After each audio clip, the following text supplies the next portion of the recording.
Menurut kamu, kamunya yang salah atau mereka yang takut kamu benar?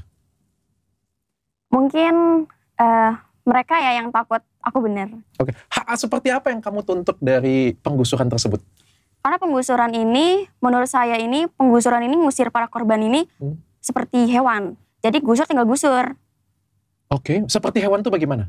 Dicambuk? Ditendang? Sedikit diintimidasi. Oke, berapa dana kompensasi yang diberikan? 10 juta. Menurut Bapak dengan aura itu cukup? Belum. Ya sebenarnya bersyukur, cuman belum cukup kalau untuk seluruhan. Dengan gaya hidup dan cara pemikiran kamu, kalau saya lihat ya, itu agak bahaya, hati-hati loh. Jadinya takutnya ketika kita mempertahankan gengsi, ujung-ujungnya jadinya kita bekerja dengan cara yang salah. Oke sobat semuanya, berjumpa lagi bersama saya di Intonasi. Kali ini saya akan membahas lagi sosok seorang remaja yang kemarin kritik kebijakan Gubernur Jawa Barat Kang Deddy Mulyadi. Sosok remaja ini bernama Aura Cinta atau biasa dipanggil oleh netizen aur-auran. Kenapa dipanggil aur-auran? Karena pemikirannya yang aur-auran. Memang pemberitaan mengenai Aura Cinta ini nggak ada habis-habisnya sampai sekarang ya. Malah membuat nama Aura Cinta semakin terkenal. Hal itu terbukti beberapa hari yang lalu Aura Cinta diundang oleh salah satu televisi. Dalam undangannya itu Aura Cinta mengatakan bahwa saat ini ia merasa bangga karena ia saat ini jadi terkenal dan juga dikenal oleh banyak orang. Nah yang terbaru sosok dari Aura Cinta ini juga diundang dalam podcastnya Dr. Richard Lee. Ada yang menarik dalam podcast Dr. Richard Lee kali ini. Karena tidak hanya Aura Cinta yang diundang, tetapi ayah dari Aura Cinta ini juga diundang oleh Dr. Richard Lee. Nah sobat semuanya, di sini saya akan merangkum beberapa cuplikan video ataupun potongan-potongan video dari podcastnya Dr. Richard Lee yang menurut saya ini menarik untuk dibahas dan juga bisa dikritisi ya. Mari kita simak sama-sama rangkuman videonya. Kapan kita sih kamu sih? Jadi saya memerlukan diskusi yang kritis juga dengan kamu. Kamu juga berani berpendapat kritis juga dengan gubernur. Jadi saya anggap kamu juga sudah cukup dewasa. Menurut kamu itu tanah siapa? Tanah negara. Terus apa yang kamu ributkan? Kalau negara mau ambil, kenapa kamu ribut? Kan gini, saya nggak mertahanin tanah, kalau mau diambil ya silahkan. Kita kan cuma minta hak kemanusiaan, karena kita digusur ini kurang ada rasa kemanusiaannya sama warga-warga yang terdampak, termasuk saya. Menurut kamu tanah itu haknya kamu? Iya kan, tapi saya kan nggak mertahanin tanah negara. Kan di notnya saya nggak mertahanin tanah negara. Saya cuma mertahanin hak kemanusiaan yang dimana para korban penggusuran ini tuh kurang. Maksudnya nggak dimanusiakan, nggak memanusiakan manusia. Oke, seperti apa yang kamu tuntut dari penggusuran tersebut? Karena penggusuran ini, menurut saya ini, penggusuran ini ngusir para korban ini seperti hewan. Jadi gusur tinggal gusur. Oke, seperti hewan itu bagaimana? Dicambuk? Ditendang? Sedikit diintimidasi. Diintimidasi. Coba kamu cerita dengan saya bagaimana diintimidasi. Jadi tuh penggusuran ini kan nggak ada musyawarah ya. Belum tahu tujuannya apa, terus proyek penggusuran ini dari siapa, itu kan belum jelas. Tiba-tiba dikirimin SP dari Satpol PP, kirim surat, suruh tanda tangan, terus suruh pergi. Terus kalau misalnya kita nolak, cuma mertahanin musyawarah, itu tiba-tiba ada preman datang nih dari Pemda, mengintimidasi sedikit sama orang tua saya dan lingkungan sekitar. Bilangnya nggak ada kompensasi sama sekali. Bapak harusnya sadar diri kalau ini tanah negara. Tapi kan seharusnya nggak bersikap begitu dong kalau misalnya para pejabat ini kan harusnya bisa mengayomi masyarakat. Oke, seharusnya menurut kamu harusnya bagaimana? Mengayominya bagaimana? Harusnya kamu dapat apa sih haknya? Namanya mengayomi berarti kan merangkul masyarakat yang tinggal tanah negara ya terutama ya. Merangkul, diajak musyawarah, diberikan solusi, terus disarikan solusi, jangan cuma asal main gusur, apalagi nggak ada kompensasi. Oke. Iya, karena kan kita hidup di situ kan juga untuk bekerja ya, untuk nyari nafkah juga ya, usaha juga ya. Terus kalau misalnya pergi untuk mindahin barang, terus usaha juga kan mati, nggak ada penggantinya. Tadi katanya tidak ada kompensasi. Iya, memang tidak ada dana kompensasi. Jadi dana kompensasi ini diberikan setelah beliau, maaf ya, mungkin ke notis videonya si Aura. Oke, berapa dana kompensasi yang diberikan? 10 juta. Menurut Bapak dengan Aura itu cukup? Belum. Ya sebenarnya bersyukur, cuman belum cukup kalau untuk seluruhan. Kenapa? Karena kan rata-rata masyarakat tinggal di situ kan buka usaha. 10 juta ini cukup, kurang cukup. Mungkin cukup untuk buat mindahin barang, untuk nyari kontrakan. Mungkin cukup ya, cari kontrakan sekitar 6 juta ya Pak? 6 juta, 5 juta ya? Iya, 6 juta, 5 juta. Iya, terus untuk mindahin barang, bolak-balik kan juga butuh biaya. Terus tiba-tiba kenapa ujung-ujungnya jadi ke wisuda, kan kita ngomongin penggusuran. Nah itu, gak tahu juga ya, soalnya waktu datang ke sana, aku juga udah siap nih, siapin diri untuk ngebahas masalah wisuda. Topiknya kan itu ya, wisuda penggusuran, maaf, salah. Nah, udah siap nih buat bahas topik penggusuran. Tiba-tiba di sana beliau ngebahas topik wisuda, mungkin tertarik sama pembahasan wisuda yang lagi berjalan, yang lagi mau berjalan mungkin. Oke, kamu kan sudah wisuda kan? Udah. Oke, tiba-tiba kenapa bahas itu? Nggak tahu. Mungkin spontan ya jawaban saya waktu itu ya. Oke, apa permasalahannya? Beliau bilang apa? Beliau menghilangkan wisuda ya? Iya, pada waktu itu. betul. Terus kenapa kamu keberatan? Karena menurut saya pribadi juga ya, adik saya kan juga mau lulus biar ngerasain wisuda ya setidaknya ya. Terus masyarakat itu kan lebih dominannya yang lulusan SMA itu kan rata-rata ya, bukan kebanyakan ya. Rata-rata itu gak ada yang lanjut kuliah, cuman sampai di SMA terus kerja gitu. Oke, jadi menurut kamu itu tetap perlu wisuda? Perlu. Tapi dengan ini dengan meminimalisir biaya. Jadi biayanya itu dipatok dengan sekian, jangan sampai di atas 1 juta lebih gitu. Emang kalau 1 juta kamu sanggup? Ya kurang keberatan sih sebenarnya, keberatan sih. SMA-nya kan tetap dijalani nih. Sekarang kan wisudanya itu kan cuma seremoninya saja, upacaranya saja. Ada manfaat lain menurut kamu yang bisa dirasakan, dirasakan atau bisa kepake lah nantinya? Mungkin kalau buat kepake sih, ya biar ngerasain sih, biar ngerasa adil gitu loh. Jadi gini, yang kuliah kan bisa ngerasain wisuda ya, mampu lah kuliah gitu. Sedangkan yang nggak kuliah kan nggak bisa ngerasain gimana belajarnya di kuliah, apalagi ngerasain wisuda. Terus kalau SMA wisuda dihapus, gimana? Okay. Apalagi konsep untuk pakaian kebaya yang menurut saya itu kan di sekolah kan nggak setiap saat diadakan. Cuman hari-hari tertentu doang, hari-hari besar kayak RA Kartini contohnya. Kan nggak setiap saat. Tapi kalau misalnya kita wisuda itu biaya duit banyak gak sih keluar? Banyak, 1 juta. 1 juta? Iya, waktu dulu saya 1 juta. Menurut kamu itu angka yang besar atau yang kecil? Besar. Kamu orang susah atau orang ini berada sih sebenarnya? Gimana ya Pak? Sebenarnya bisa dibilang ya orang kalangan cukup menengah lah, standar. Oke. Gak susah-susah banget, gak kaya-kaya banget. Berarti gak ada masalah dong kalau digusur ya cari tempat yang lebih layak dong untuk kamu tinggal. Iya, gak apa-apa. Ya aman, silakan. Kalau mau diambil silakan. Kan yang dipertahanin kita itu cuman rasa kemanusiaan yang dimana para korban penggusuran ini itu gak ada rasa manusia kayak memanusiakan manusia itu gak ada. Cuman itu doang. Kalau mau diambil ya silahkan. Seharusnya menurut Aura harus seperti apa kan kalau pemerintah mau gusur tanahnya sendiri? Ya tadi, dirangkul masyarakatnya, diajak musyawarah, dicarikan solusi. Terus kalau misalnya yang udah bangun tempat tinggal nih, rumah nih, kan beda ya. Ada yang cuma usaha doang gitu kan, sama yang bangun rumah gitu.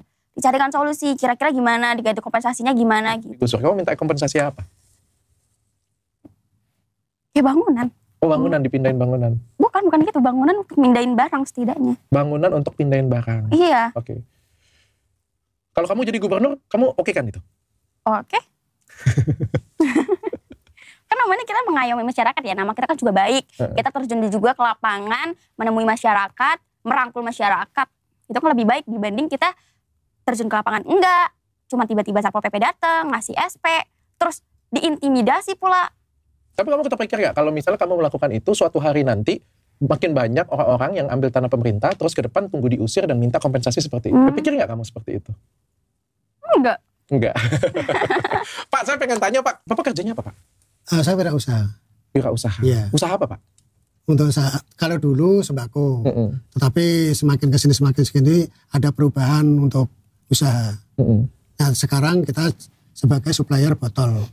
Supplier botol. Botol ya, botol kaca. Ya. Study tour 1 juta, wisuda 1 juta. Menurut Bapak itu berat nggak? Berat. Tapi kalau maaf ya, kalau demi anak ya kita usahakan. Begitu. Maksudnya demi anak itu apa Pak? Nah gini, jadi kalau wisuda itu sebetulnya penting juga. Jadi untuk wawasan anak itu dengan adanya wisuda, maaf ya, wisuda yang saya gambarkan di sini study tour, bukan untuk wisuda di dalam kelas ya, di dalam sekolah enggak. Untuk anak saya itu wisuda ya study tour itu penting bagi kita Pak. Jadi untuk melatih untuk wawasan anak itu biar luas. Oke. Pak, zaman lagi susah menurut Bapak lebih penting mana untuk kehidupan kita sehari-hari? Karena 1 juta lumayan Pak ya, penghasilan Bapak kan 4 juta sebulan kurang lebih ya. Kalau dipotong 1 juta itu 25% ya Pak. Iya. Ada banyak masyarakat bicara bahwa wah udah, mohon maaf Pak ya, udah susah nih kehidupannya tapi kok masih nggak irit, bahkan terkesan foya-foya. Menurut Bapak bagaimana dengar itu Pak? Lebih mengutamakan makan, tapi tidak lupa pula itu semacam tour itu juga penting untuk kehidupan bermasyarakat itu juga penting. Jadi tidak hanya hidup kan tidak hanya sekedar makan. Kita juga harus meningkatkan kualitas diri. Termasuk studi itu juga bisa meningkatkan kualitas diri. Kalau orang hanya makan, maka pengetahuan mereka hanya sekedar di situ. Tidak bisa keluar dari zona miskin itu. Aura, menurut kamu mana yang lebih penting? Keberanian berpendapat atau cara kita menyampaikannya? Cara kita menyampaikan. Kalau cara penyampaian kamu pada waktu debat tentang kuliah dengan debat langsung dengan Kang Deddy Mulyadi, menurut kamu itu sudah tepat atau tidak? Tadi sudah tepat, cuman agak kurang sopan mungkin. Ya. Ini bahasan menarik nih ya. Aura ya, saya ngomong ke kamu kan 19 tahun ya, berusaha merancak, ini remaja ke dewasa ya, dengan gaya hidup dan cara pemikiran kamu. Kalau saya lihat ya, itu agak bahaya, hati-hati loh. Jadinya takutnya ketika kita mempertahankan gengsi, ujung-ujungnya jadinya kita bekerja dengan cara yang salah. Maksudnya saya gengsian gitu ya? Iya, menurutku ya kita diskusi ya. Misalnya kayak ketika kita nggak punya dana yang banyak atau uangnya pas-pasan, tapi pengennya berpenampilan menarik, pengennya wisuda, pengennya study tour, kan ada kepengenan banyak ya. Anak remaja itu pengennya banyak ke Aura. Kalau ditanya dengan saya, 1 juta, mending saya makan. Mending saya modalin untuk saya beli buku. Mending saya belajar. Daripada saya study tour. Menurutku sih kurang bijak sih kalau misalnya lagi susah, anak banyak. Iya. Lagi susah, study tour. Lagi susah, wisuda-wisudaan. Lagi susah, jalan-jalan ke mall. Pergi nongki dengan teman. Kalau menurutku ya, tidak bijaksana seperti itu ya. Jangan-jangan apa yang kamu pikirkan selama ini itu kurang tepat. Karena cara berpikirnya itu kurang tepat. Kamu pernah gak kepikir seperti itu? Pernah. Pengalaman teman saya sendiri mungkin ya. Yang agak susah. Ya, pernah. Kamu berpikir seperti itu? Iya. Oke. Terus kamu merubah cara berpikir kamu gak jadinya? Kurang tahu ya. Nggak bisa ngenalin diri sendiri ya. Kalau misalnya namanya debat itu kan ego muncul. Mungkin jawaban spontan. Oke. Nah, sobat semuanya bisa mendengar ya tadi ya. Gimana pembicaraan Aura Cinta dengan Dr. Richard Lee dan juga dengan ayah dari Aura Cinta ini. Kita bisa menyimpulkan ya, memang orang kalau keras kepala susah diajak ngobrol. Aura Cinta ini tipe orang yang tidak menerima nasihat ataupun pendapat orang lain. Dia pastinya kekeh dan terus mempertahankan pendapat pribadinya, walaupun pendapat pribadinya itu salah. Ini kadang-kadang saya juga aneh juga, dimana dari kemarin kan Aura Cinta ini diundang sono sini ya kan, bahkan sempat masuk TV, dan ini diundang dalam podcastnya Dr. Richard Lee, ia koar-koar sana sini, dan mengatakan menyuarakan masalah kompensasi.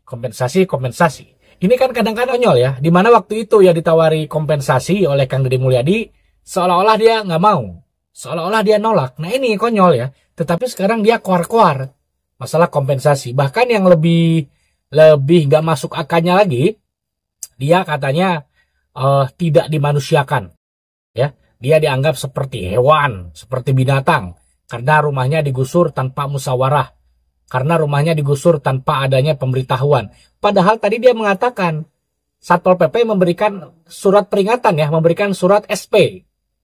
Nah itu kan bukannya peringatan terlebih dahulu.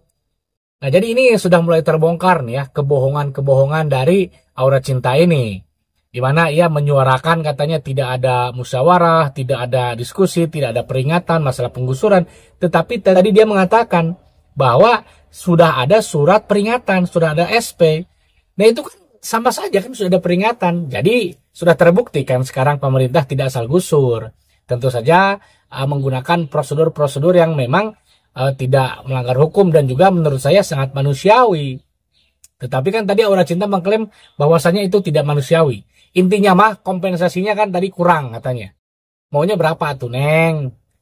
Masih mending juga diganti ya, karena pemerintah tidak berkewajiban untuk mengganti. Kenapa kan ini logikanya aneh ya?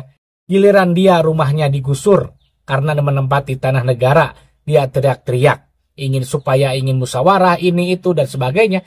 Tetapi ketika dia menempati tanah negara itu, dia tidak minta izin dulu sama negara. Kan ini aneh, egois gitu loh.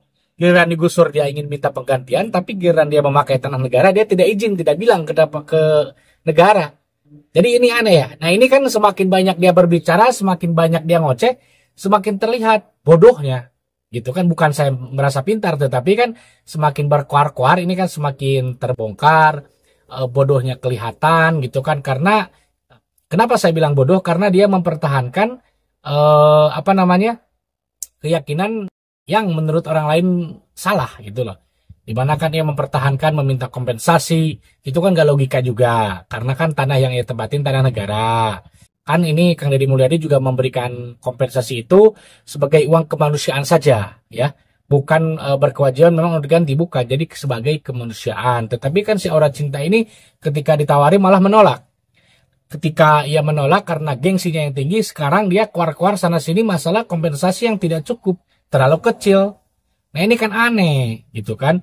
Jadi untuk Neng Aura Cinta ini tolong introspeksi diri lah ya. Tadi juga kita bisa melihat dari podcastnya Dr. Richard Lee ya. Sepertinya Dr. Richard Lee ini juga gregetan gitu loh. Menghadapi sosok dari Aura Cinta ini yang memang keras kepala, batu gitu loh. Ngeyel pada pendiriannya yang salah. Gregetan ini Dr. Richard Lee ini. Kelihatannya seperti itu. Nah sobat semuanya, bagaimana nih menurut sobat semuanya ya? Jika punya pendapat mengenai video ini, silahkan tulis di kolom komentar, dan juga jika suka dengan video ini tekan tanda like-nya. Terima kasih sudah menonton dan sampai jumpa lagi di video selanjutnya.